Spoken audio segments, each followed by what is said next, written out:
آپ کی ڈیوٹی ہے۔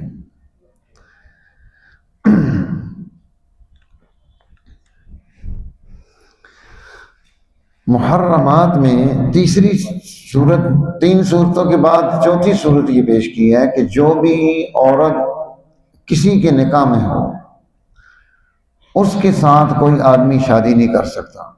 یہ بھی حرام ہے مرد پر کہ وہ اس عورت کو اپنے نکاح میں لے کر آئے جو کسی کے نکاح میں ہے۔ اس کو شریعت نے ناجائز قرار دیا ہے۔ ہاں وہ طلاق یافتہ ہے یا اس کا خامن فوت ہو گیا ہے تو اس صورت میں آپ نکاح جو ہے کوئی اگر مرد کرنا چاہتا ہے تو اس کو اجازت دے دی، لیکن اس میں بھی یہ بات سمجھائی کہ تمہیں حق مار دینا ہے، محسنین غیر مصافحین۔ نکاح کا مقصد جو ہے وہ یہ ہے کہ انسانی سوسائٹی کو، سماج کو حفاظت دی جائے کہ لوگ گناہ کی طرف نہ جائیں۔ یہ کوئی مستی کے لیے نہیں، عیاشی کے لیے نہیں۔ دین ہمیں جتنے قانون دیتا ہے ان قانون میں سماج کو، سوسائٹی کو بنیاد بناتا ہے کہ سماج اور سوسائٹی وہ آگے کیسے بڑھیں گے، وہ ترقی کیسے کریں گے، ان میں ہم خرابی کو کیسے دور کریں گے۔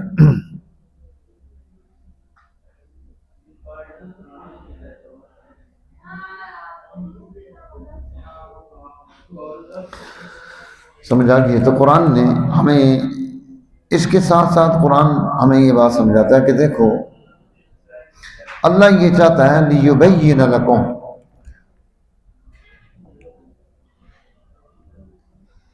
اللہ یہ چاہتا ہے لیبین لکم کہ اللہ تمہارے لیے چیزوں کو بیان کر دے، ویہدیکم، اور تمہیں اس راستے پر چلائے، سنن الذین من قبلکم، جو پہلوں کا راستہ ہے۔ اللہ یہ چاہتا ہے ان یتوب علیکم، کہ تمہاری طرف توجہ کرے۔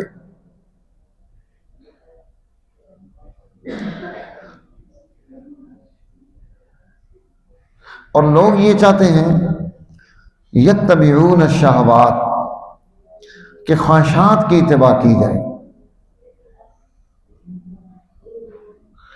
یرید اللہ ان یخفف عنکم، اللہ تمہارے بوجھ کم کرنا چاہتا ہے اور تمہیں سہولت کے راستے دینا چاہتا ہے کہ تم آسانی اور سہولت کے ساتھ کردار ادا کر سکو۔ قرآن نے اس کی طرف ہمیں رہنمائی ارشاد فرمائی۔ پھر فرمایا لا تأکلوا اموالکم بینکم بالباطل، ایمان والوں کو کہ تم نے آپس میں ایک دوسرے کے مال ناحق نہیں کھانے۔ ہاں تجارت رضامندی کے ساتھ ہو تو اس میں کوئی حرج نہیں۔ تو تجارت جو ہے یہ ایک اللہ تعالیٰ کی طرف سے بہت بڑی نعمت ہے، اور تجارت کے عمل کو اختیار کرنا، رزق کمانے کے لیے سعی اور کوشش اور جدوجہد کرنا، التاجر الصدوق الامین مع النبیین، سچے اور امانت دار تاجر قیامت کے دن انبیاء علیہ السلام کی صفوں میں اٹھائے جائیں گے۔ اور تجارت کے ذریعے سے جو مال حاصل ہوتا ہے اس میں اللہ تعالیٰ نے خوبی رکھی ہے، کمال رکھا ہے۔ انبیاء علیہ السلام کو بھی حکم دیا کہ وہ رزق حلال کمائیں، رزق حلال کھائیں اور اس کے لیے کوشش کریں، جدوجہد کریں۔ ایمان والوں کو بھی یہ حکم دیا کہ وہ اس کو اہتمام کریں۔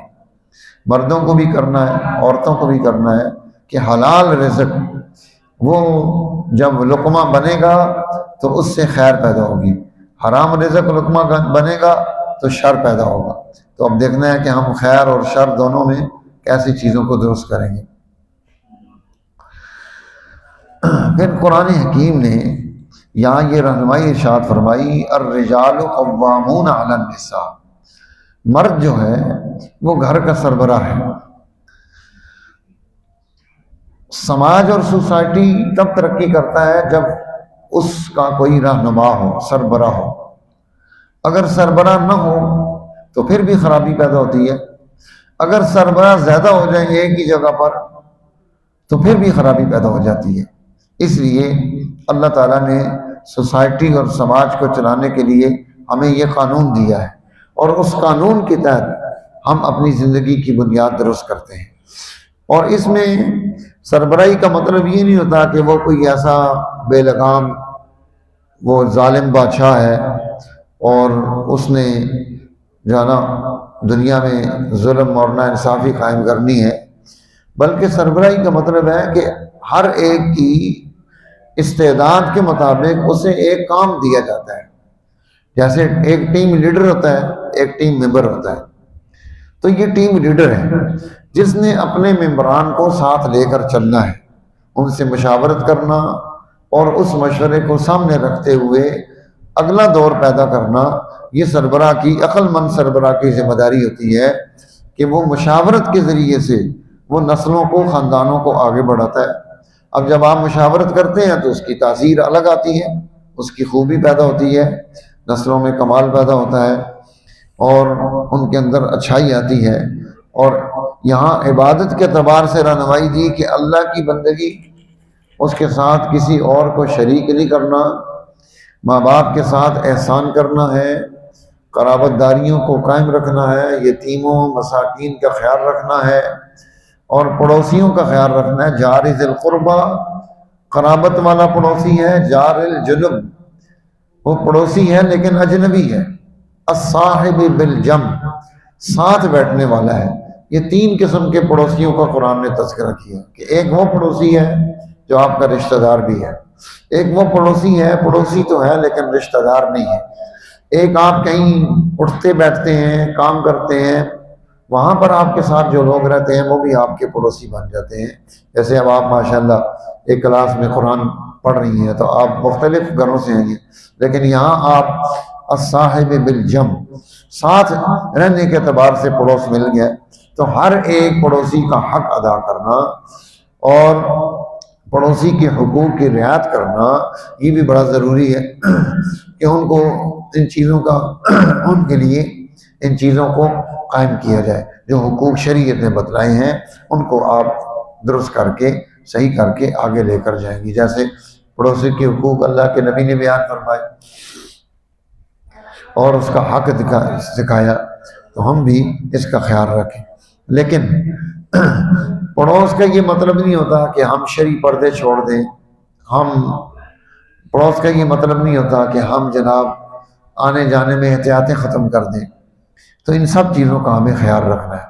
ہمارے ہاں جی ہمارا پڑوسی ہے، ہماری بہن ہے، ہمارا بھائی ہے۔ شریعت نے کسی کو بہن نہیں بنایا، شریعت نے کسی کو بھائی نہیں بنایا۔ کوئی مرد کسی غیر عورت کا بھائی نہیں ہے، کوئی عورت کسی غیر مرد کی بہن نہیں ہے۔ اور پڑوس کے حقوق کا یہ مطلب ہے کہ آپ ان کے ساتھ اچھائی کریں۔ ان کے گھر میں کوئی کھانا بنایا تو تھوڑا پانی حضور نے فرمایا زیادہ ڈال دو، تھوڑا وہاں بھی بھیج دو۔ کھا کر چھلکے باہر نہ پھینک دیں کہ پڑوسیوں کے بچے دیکھ کر وہ جانا وہ ان کی دل آزاری ہو۔ اسی طرح ان کے راستے میں کوئی روڑے نہ ڈال دیں، ان کے گھر میں اپنا پرنالا نہ کھول دیں، ان کے دروازے کے سامنے کھڑے، کسی کے گھر جا رہے ہیں تو دروازے کے سامنے کھڑے ہو کر تاک جھانک نہ کریں، بلا جھجک کے اندر داخل نہ ہو جائیں، اجازت لے کر کام کریں۔ اس لیے حضور صلی اللہ علیہ وسلم سے جب کسی نے پوچھا اکبر الکبائر جو بڑے بڑے گناہ ہیں وہ کون سے ہیں، تو ان میں سے ایک گناہ اللہ کے نبی نے یہ بھی ارشاد فرمایا ان تزنی خلیلۃ جارک، کہ تو اپنی پڑوسن کے ساتھ زنا کرے، یہ بڑا گناہ ہے، کیونکہ وہ تم پر اعتماد کر رہے ہیں کہ یہ ہمارا پڑوسی ہے، اچھا آدمی ہے، خیر خواہ ہے، اور تم اسی کے گھر میں ڈاکہ ڈال رہے ہو، تو یہ کتنی بڑی بے غیرتی کی بات ہو گئی۔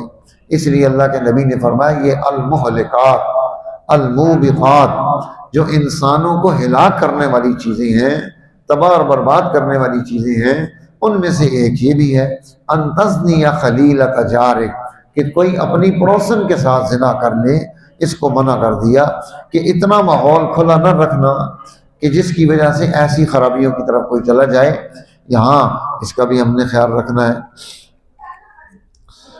پھر قرآن کہتا ہے کہ لا تقربوا الصلاۃ وانتم سکارى، جب تم نشے کی حالت میں ہو تو نماز کے قریب مت جاؤ، حتی تعلموا ما تقولون، یہاں تک کہ جو تم کہہ رہے ہو وہ تم سمجھنے لگ جاؤ۔ اب دیکھو قرآن حکیم نے یہاں نماز کے اعتبار سے اور جو رہنمائی دی ہے اس کا تعلق یہ جو حرام نشے ہیں ان کے ساتھ ہے، کہ شریعت نے حرام کردہ چیزوں کو جیسے شراب ہے اور اس طرح کی چیزیں جب منع کی تو ان میں اس چیز کا خیال اور دھیان رکھا کہ فوراً ان کو منع نہیں کیا دین نے کہ بس ٹھیک ہے جی آج سے اسلام آ گیا صبح سے یہ قانون مانو، نہیں، بلکہ سلولی آہستہ آہستہ ان کی چیزوں کی خرابیاں ان کے سامنے رکھی گئیں اور مختلف انداز سے ان کو سمجھانے کی کوشش کی۔ ان میں سے ایک انداز یہ بھی تھا کہ قرآن نے کہا ہے لا تقربوا الصلاۃ وانتم سکارا، تم نے نشے کی حالت میں نماز نہیں پڑھنی، کہیں تمہارے سے منہ سے غلط باتیں نہ نکل جائیں، تاکہ انہیں احساس ہو کہ نہیں یار یہ غلط چیز ہے، یہ غلط گناہ ہے، ہمیں اس کے قریب نہیں جانا۔ تو جب آہستہ آہستہ ماحول بن گیا تو پھر قرآن حکیم نے 7ویں پارے میں تفصیل آئے گی، اس کو کہا رجس من عمل الشیطان، یہ رجس ہے، اس سے اجتناب کی ضرورت ہے، بچنے کی ضرورت ہے۔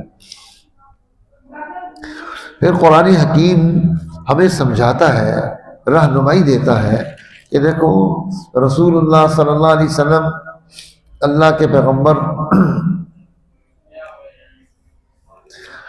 وہ موجود ہیں اور کوئی آدمی اپنا فیصلہ ان سے نہیں کرواتا بلکہ وہ کسی اور سے فیصلہ کروانا چاہتا ہے۔ الم تر الی الذین یزعمون انہم آمنوا بما انزل الیک وما انزل من قبلک یریدون ان یتحاکموا الی الطاغوت، وہ اپنا فیصلہ شیطانوں کے پاس لے جانا چاہتا ہے۔ تو اسلام ایک جامع دین ہے، اس کی معاشرت بھی اختیار کرنی ہے، اس کا سماج بھی بنانا ہے، اس کی عدالت بھی بنانی ہے، اس کا ایمان و سیاست بھی بنانا ہے، پورا اسلام لے کر آنا ہے تو پھر رزلٹ بنے گا۔ اس لیے تھوڑا اسلام تھوڑا کفر یہ پھر گڑبڑ ہو جائے گی۔ جیسے آج ہمارے ہاں ہے مسجد میں دینی اداروں میں اسلام کی بات، اور عدالت میں آج بھی جو ہے نا وہ انگریز کا برٹش کا بنایا وہ قانون آج بھی چل رہا ہے ہماری عدالت میں۔ تو ہم نے اسلام کو پورے طور پر نہیں اختیار کیا۔ پردہ اسلام کا ہونا چاہیے، داڑھی مرد کی اسلام کی ہونی چاہیے، شلوار قمیض پہننی چاہیے، لیکن قانون کفر کا چلنا چاہیے۔ یہ دو چیزیں آ گئی، اس لیے فرمایا کہ یہ جو طاغوت اور شیطان کے پاس لے کر جاتے ہیں اپنے قضیے، یہ غلط کر رہے ہیں۔ اور اصل میں تو قرآن کہتا ہے کہ یہ مومن نہیں بن سکتے، فلا وربک لا یؤمنون، مجھے تیرا رب ہونے کی قسم ہے یہ مومن نہیں ہے، حتی یحکموک فیما شجر بینہم، یہ اپنے جھگڑوں میں آپ کو فیصل اور جج نہ تسلیم کر لیں۔ جب تک نہیں کریں گے ایمان پورا مکمل نہیں ہوگا۔ اس لیے رسول اللہ صلی اللہ علیہ وسلم کے حکم کو تسلیم کرنا، آپ کے فیصلے کو تسلیم کرنا، آپ کو اپنا جج ماننا، آپ کے پاس اپنی وہ قضیے چکانے کے لیے لے کر آنا، یہ ضروری چیز ہے۔ آپ اور آپ کے قانون کے علاوہ کوئی اور قانون اس میں نہیں چل سکتا۔ پھر ہم نے نماز میں سورہ فاتحہ میں دعا مانگی تھی صراط الذین انعمت علیہم، ہمیں انعام یافتہ لوگوں کا راستہ مل جائے۔ تو قرآن حکیم یہ سورہ النساء 5ویں پارے میں انعام یافتہ لوگوں کا تذکرہ کرتا ہے کہ انعام یافتہ لوگ کون سے ہیں؟ اولئک الذین انعم اللہ علیہم من النبیین، جن پر اللہ نے انعام کیا وہ پہلی جماعت نبیوں کی ہے، دوسری صدیقین کی ہے، تیسری شہداء کی ہے، چوتھی صالحین کی ہے، نیک بخت، وحسن اولئک الرفیقا، اور اچھی ہے ان کی رفاقت، یعنی جو ان کا رفیق بن جائے، ان کے ساتھ اپنا ناتا تعلق بنا لے تو یہ انعام یافتہ جماعتیں ہیں۔ اب ہم نے دیکھنا ہے کہ ہم ان انعام یافتہ لوگوں کے طریقے کو، ان کے راستے کو، ان کے اسلوب کو اختیار کر رہے ہیں، اس پر چل رہے ہیں، یا اپنی رائے اور اپنی مرضی سے ہم جو ہے نا کردار ادا کر رہے ہیں۔ اس لیے اگر ان کے راستے پر ہیں تو پھر کامیابی ہے، ان کے راستے پر نہیں ہے تو پھر ہمارے لیے ناکامی ہے۔ اور قرآن حکیم نے اس بارے میں ہمیں منافقین کے حالات بڑی تفصیل کے ساتھ پیش کیے ہیں کہ منافقین کی جماعت یہ مارے آستین ہے، یہ مسلمان جماعت کو اندر سے کاٹ رہے ہیں، یہ مسلمانوں میں خرابی پیدا کرنا چاہتے ہیں، یہ انہیں آپس میں لڑانا چاہتے ہیں، یہ سماج اور سوسائٹی میں ابتری پیدا کرتے ہیں، لوگوں میں دھوکے سے باتیں پھیلاتے ہیں تاکہ اسلام کے خلاف ذہن بنے۔ اس لیے کہا کہ ان کا آپ نے خیال رکھنا ہے اور ان سے، ان کے بنائے ہوئے قوانین سے، انہوں نے جو چیزیں اختیار کی ہیں ان سے آپ نے اپنے آپ کو بھی بچانا ہے اور اپنی سوسائٹی کو بھی بچانا ہے۔ یہ بہت ضروری چیز ہے کہ اگر ہم نہیں بچائیں گے تو پھر خرابی پیدا ہونی شروع ہو جائے گی۔ اس لیے قرآن نے یہاں اس کو بھی پیش کیا، فَمَا لَكُمْ فِي الْمُنَافِقِينَ فِئَتَيْنِ وَاللَّهُ أَرْكَسَهُم بِمَا كَسَبُوا، کہ تم منافقوں کے بارے میں دو فرقے کیوں بن رہے ہو؟ اس لیے قرآن نے ان کے حالات کو پیش کر دیا۔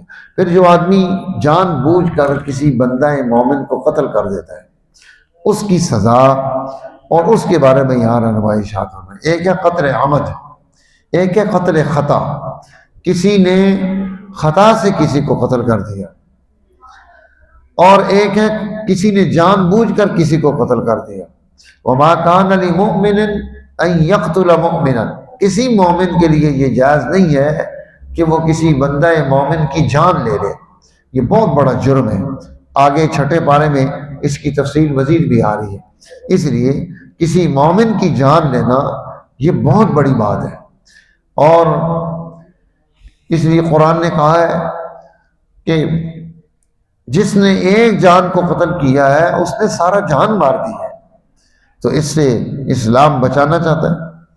حضور صلی اللہ علیہ وسلم نے آپ کے دور میں ایک جماعت گئی، راستے میں کچھ لوگ انہیں ملے، انہوں نے ان کو السلام علیکم کہا، لیکن انہوں نے ان پر اعتماد نہیں کیا، واپس آ کر وہ مقابلے میں ختم ہو گئے۔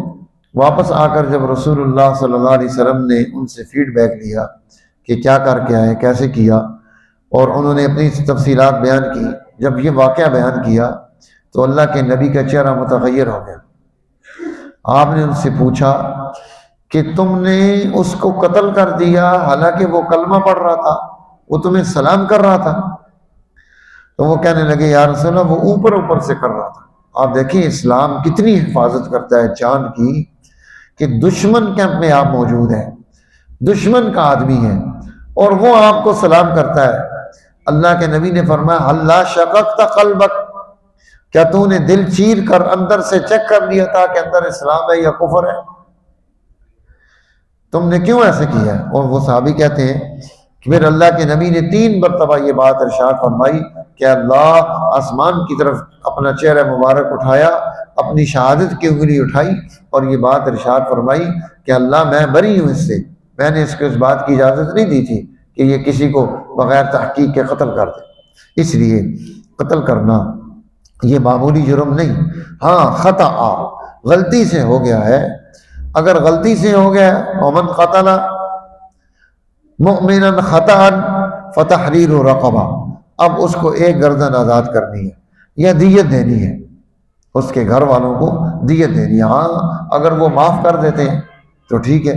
اب دیت کے معاملات شریعت نے پیش کیے کہ 100 اونٹ یہ دیت کے طور پر آپ کو دینے پڑیں گے۔ اس لیے فرمایا وَمَن يَقْتُلْ مُؤْمِنًا مُتَعَمِّدًا، جو جان بوجھ کے قتل کرتا ہے فَجَزَاؤُهُ جہنم، اس کی سزا جہنم ہے، خالدن فیہا، وہ جہنم میں ہمیشہ رہے گا۔ دوسری سزا وغضب اللہ علیہ، اللہ کا غضب اس پر نازل ہوا۔ تیسری سزا وَلَعَنَهُ، وہ اللہ کی لعنت کا مستحق بنا۔ چوتھی سزا وَأَعَدَّ لَهُ عَذَابًا عَظِيمًا، اور اس کے لیے ایک بڑا عذاب اور بھی تیار ہے۔ 5 قسم کی سزائیں شریعت نے اس کے لیے رکھی ہیں جو جان بوجھ کر کسی بندہ مومن کو قتل کر دیتا ہے۔ کیوں؟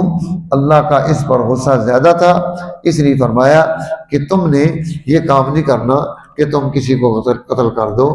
اور پھر قرآن حکیم کہتا ہے کہ آپ اپنی زندگی کے معاملات کی ترتیب بنائیں، اپنے اوقات کا تعین کریں، کس وقت میں کیا کام کرنا ہے اس کی بنیاد کھڑی کریں۔ ان الصلاۃ کانت علی المؤمنین کتابا موقوتا، اللہ نے نماز کے لیے بھی ایک وقت مقرر کر دیا ہے کہ اس وقت میں تم نے نماز ادا کرنی ہے۔ پھر اس کے بعد قرآن نے یہاں ایک واقعہ پیش آیا، اس کو پیش کیا ہے کہ ایک نام نہاد مسلمان نے ایک یہودی کے گھر میں چوری کی، ایک گھر میں چوری کی، اور چوری کا مال لے کر اس نے ایک یہودی کے پاس رہن رکھوا دیا۔ اب جب وہ وہاں سے نقب لگا کر مال لے کر جا رہا تھا تو جو اس نے وہاں سے کوئی سامان اٹھایا، آٹا وغیرہ، اس تھیلے میں سوراخ تھا، تو وہ سوراخ سے تھیلا نکل جانا، وہ تھوڑا تھوڑا آٹا نکلتا گیا، لائن لگتی گئی، اور وہ لائن اس کے گھر سے سیدھے یہودی کے گھر تک چلی گئی۔ اور صبح کو جب انہوں نے دیکھا چوری ہوئی ہے اور نقب لگا ہے، سوراخ بنایا گیا ہے، اندر گھسا ہے چور، اور پھر جب انہوں نے تحقیق کی تو وہ یہودی کے گھر تک جانا، وہ اس کے آٹے کے گرے ہوئے اثرات موجود تھے۔ جب وہ یہودی کے پاس پہنچے، اس نے کہا ہاں جی یہ سامان فلاں آدمی میرے پاس رات کو رہن رکھوا کر گیا ہے، یہ پڑا ہوا ہے۔ اب انہوں نے کیا کیا؟ انہوں نے یہ کیا کہ سارا خاندان جمع ہو گیا اور انہوں نے مل کر آپس میں مشورہ کیا، اور مشورہ کر کے انہوں نے طے کر لیا کہ ہم کیا کریں گے، ہم قسم اٹھا لیں گے جھوٹ کی، اور ہم مل جائیں گے کہ ہم نے ہمارے بندے نے چوری نہیں کی، چور یہودی ہے۔ اب یہ معاملہ چل پڑا، انہوں نے قسمیں اٹھا لی، ہاں جی، اذ یبیتون ما لا یرضی من القول، وہ راتوں کو مشورے کر رہے تھے، چھپ کر یہ باتیں کر رہے تھے، اور اپنے جانا اس سے جھگڑ رہے تھے، اس کی طرف سے خصیم بن کر آئے تھے۔ ہا انتم ہؤلاء جادلتم عنہم فی الحیات الدنیا، قرآن کہتا ہے کہ تم اس دنیا میں تو جھگڑ سکتے ہو، فمن یجادل اللہ عنہم یوم القیامہ، اللہ کے سامنے قیامت کے دن کون جھگڑا کرے گا تم میں سے؟ ام من یکون علیہم وکیلا، کون وہاں پر وکیل بن کر آئے گا؟ اس لیے پیغمبر کو یہ بات ارشاد فرمائی، میرے محبوب انا انزلنا الیک الکتاب بالحق، ہم نے آپ کی طرف حق کتاب نازل کی ہے، لتحکم بین الناس بما اراک اللہ، کہ آپ انصاف کا فیصلہ لوگوں میں کریں اس اصول کو سامنے رکھ کے جو اللہ نے آپ کو سمجھایا ہے، ولا تکن للخائنین خصیما، اور آپ دھوکے بازوں کی طرف سے جھگڑا کرنے والے نہیں ہوں گے، کہ آپ کا کام یہ نہیں ہے کہ آپ ان کی حمایت کریں۔ اب دیکھو کہ اسلام عدالتی نظام میں یہ نہیں دیکھتا کہ مد مقابل جو کام کر کے آیا وہ مسلمان ہے یا کافر ہے، وہ یہودی ہے، وہ مسلمان نہیں ہے، لیکن اس نے گناہ نہیں کیا تو اس کو سزا نہیں ملنی چاہیے۔ ایک مسلمان نام نہاد منافق ہے، وہ غلطی کرتا ہے اور سارا خاندان اس کے ساتھ جمع ہو جاتا ہے، سارے مسلمان ہیں، اللہ تعالیٰ نے ان کی یہاں پر مذمت پیش کی ہے کہ تم غلط کر رہے ہو۔ عصبیت اسلام میں نہیں ہے کہ آپ کا رشتہ دار غلط کر رہا ہے آپ پھر بھی اس کے ساتھ کھڑے ہیں، مظلوم کی حمایت نہیں کرتے، کیوں؟ اور جی ہمارے خاندان کی عزت کا مسئلہ ہے، ناک کٹ جائے گی، ناک کٹ جائے، خاندان قائم رہے، دین ٹوٹ جائے، کوئی حرج کی بات نہیں، کیسا مسلمان ہے؟ دعویٰ اللہ سے محبت کا، اللہ کے نبی سے محبت کا ہے اور عمل اس کے خلاف ہے۔ اس لیے قرآن حکیم یہ بات ارشاد فرماتا ہے، دیکھو وَمَن يُشَاقِقِ الرَّسُولِ، جو کوئی رسول کی مخالفت کرے گا، من بعد ما تبین لہ الہدی، ہدایت کے آ جانے کے بعد، وَيَتَّبِعْ غَيْرَ سَبِيلِ الْمُؤْمِنِينَ، اور جو مسلمانوں کا راستہ اس کو چھوڑ دے گا، نُوَلِّهِ مَا تَوَلَّى، ہم اس کو پھیر دیں گے جس طرف وہ پھرنا چاہتا ہے، وَنُصْلِهِ جہنم، اور اسے جہنم میں ڈال دیں گے، وَسَاءَتْ مَصِيرًا، اور رہنے کے اعتبار سے وہ بہت بری جگہ ہے جس کو تم نے اختیار کیا ہے۔ اب تمہیں کیا کرنا چاہیے؟ فرمایا تمہیں یہ کرنا چاہیے، وَمَن يَعْمَلْ مِنَ الصَّالِحَاتِ مِن ذَكَرٍ أَوْ أُنثَىٰ، کوئی مرد ہو یا عورت ہو، اگر وہ اچھا کام کریں گے، فَأُولَٰئِكَ يَدْخُلُونَ الْجَنَّةَ، وہ تو جنت میں داخل ہوں گے، وَلَا يُظْلَمُونَ نَقِيرًا، ان کا حق ضائع نہیں کیا جائے گا، ایک چھوٹے سے چھوٹی کسی چیز کے برابر بھی نقیر جو ہے نا اس کے برابر بھی ان کا حق ضائع نہیں کیا جائے گا۔ اس لیے ہمیں یہ بات بتائی کہ ہم نے کیا کرنا ہے، اللہ کے ساتھ تعلق پیدا کرنا ہے اور درست راستہ اختیار کرنا ہے۔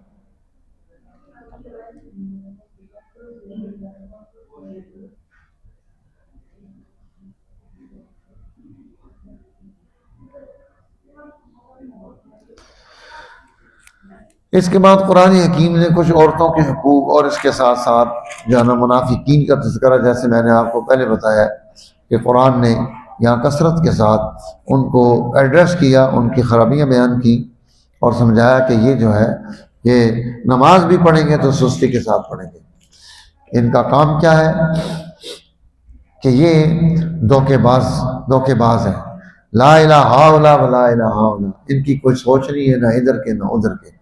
اس لیے ہم نے منافقت کے راستے کو اپنے سے دور کرنا ہے تاکہ ہم دنیا میں بھی سرخرو ہوں، آخرت میں بھی سرخرو ہوں۔ اس لیے فرمایا اے ایمان والو لا تتخذوا الکافرین اولیاء من دون المؤمنین، تم نے کافروں کو، منافقوں کو اپنا رفیق نہیں بنانا مسلمانوں کو چھوڑ کر۔